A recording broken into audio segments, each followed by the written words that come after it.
So this is the second time I'm having this problem on this truck.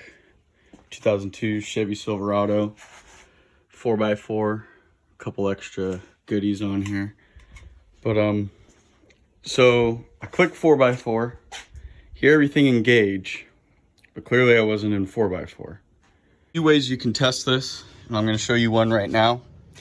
So I have the front and the rear just off the ground. Have the truck off, doesn't really matter how you do this. I'm gonna put it in 4-wheel drive and you guys can listen real quick. So you know I'm getting a good engagement on both my actuators. Now let's put this puppy into neutral real quick.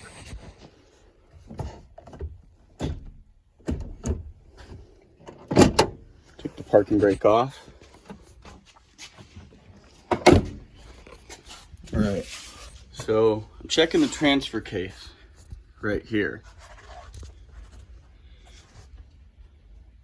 You can just see it over there. You can see it spinning if you look nice and careful as I spin this tire like this while they're off the ground. So that's letting me know my transfer case is okay.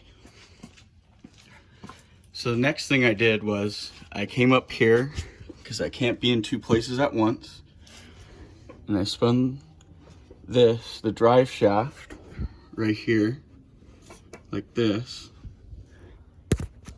and I can see this moving. So that's decently good, but when I have someone go spin the other side as I spin this side, there's no connection between these two, letting me know the 4-wheel drive isn't engaged from the differential, if that makes sense to y'all. So I wanted to go a step further for you guys because, you know, I know there's a lot of different issues you can have with this electronic 4-wheel drive, but here's another way you can diagnose an issue. This guy right here is your 4-wheel drive actuator.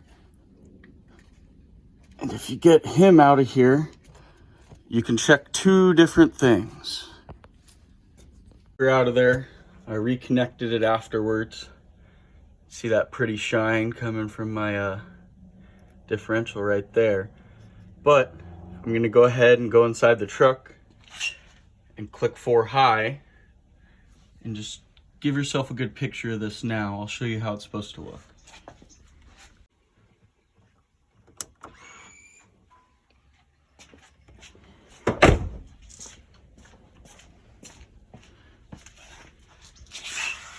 See, this plunger came out.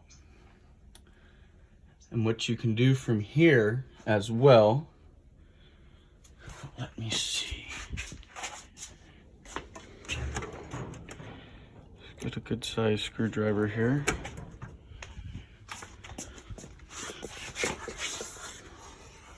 You can take this, stuff it in there, and press on it. Switch hands for you guys here. When you press on this and you spin this, that drive shaft should also spin, but clearly, you know, spinning with one finger. And when I was in the desert, I did this test with the other side. Same results. So this right here is your shifter fork mechanism. Gets pushed up through here by your actuator to lock onto that gear. If you look carefully, kind of see where I've got my aluminum shavings from in my oil. I think it was coming from there. But this looks good. All this looks good. So I'm beginning to think my actuator isn't pushing this far enough. Huh.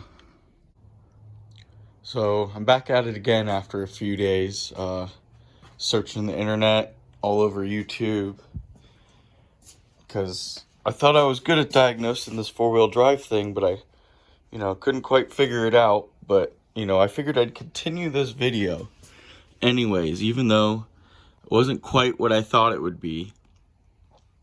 So now I've moved back to the transfer case, took the drive shaft off, and took the encoder motor out. Took all the oil out of that as well. And looking at it, it didn't look too bad, to be quite honest, but there was a lot of fine flakes inside of the oil. And honestly, looking at the transfer case, it doesn't look like there's much leakage on there. So the journey continues. We're one step further. Took out my transfer case. Thought it was this encoder motor on the transfer case, and I still do, because it sounded weak when I left it plugged into the truck. Now I can manually move this into 3 different positions, so I believe it's neutral, high, and low. So that's good. Then I checked the clutch pack in here a little while ago, and I put it all back together just because it's giving me a headache, to be honest with you. But so those all clutches look good, so I didn't have much leakage or anything from the pump probe I was experiencing. Right here you can see where the old retaining clip, it would clip onto here, ate into the case. Let's see right there too, it's eating into the case. And then all these, corners are all eaten like that. But one tip I have for you guys in taking off this case from here, from this drive shaft, goes right there and through the case. And you're trying to get this snap ring. It's right under that rubber vent cap. Hack number 1, got to get these Merchant Automotive pliers. And number 2, you got to take these speed sensors out. If you don't take these out, this won't pull apart, and you won't be able to get your pump out and stuff. And see, I had a bad bearing. I'll replace that while I'm in there too. But just a good example for you guys. I didn't see much on YouTube. Everyone that struggled seemed to stop their video and not explain what happened. To me, I think almost all of them were dealing with the same problem I did, just not taking these out far enough to where it can slide through when you play with this clip. Do it for you guys so you can see.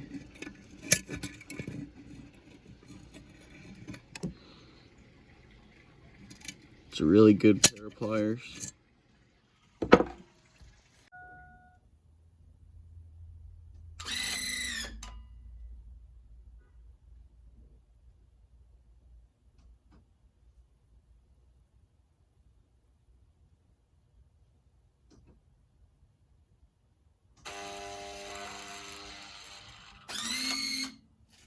So my remedy to all this is I ordered the Merchant Automotive pump probe kit.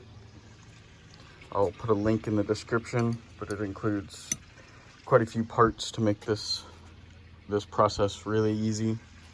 And while I was at it, I ordered a AC Delco remanufactured encoder motor. I also got one of these connectors right here and breather tubes. The breather tube connects right here into the differential. And then up there you can see the little patch job I did on that. So today is reassembly day. Got all my parts. So here's that connector for the front differential. Here's the pump rub kit, the bearing, the new rear case half. Just about ready to put it all back together.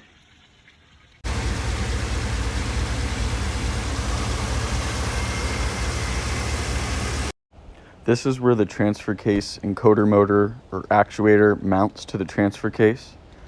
I put the transfer case in neutral manually using this dial right here. And when I matched the actuator encoder motor up to it while that was also in neutral, they didn't match together. So that tells me that this actuator encoder motor is no good. So now the truck is all back together and the 4x4 works. Fortunately for me, I was able to figure out my issues, and I hope this can help someone out there, because this one didn't have any sort of code or any other malfunctions really that would let me know where the issue lay in this truck. So I hope this helps someone else out there and they can fix their 4x4 as well to go have some fun.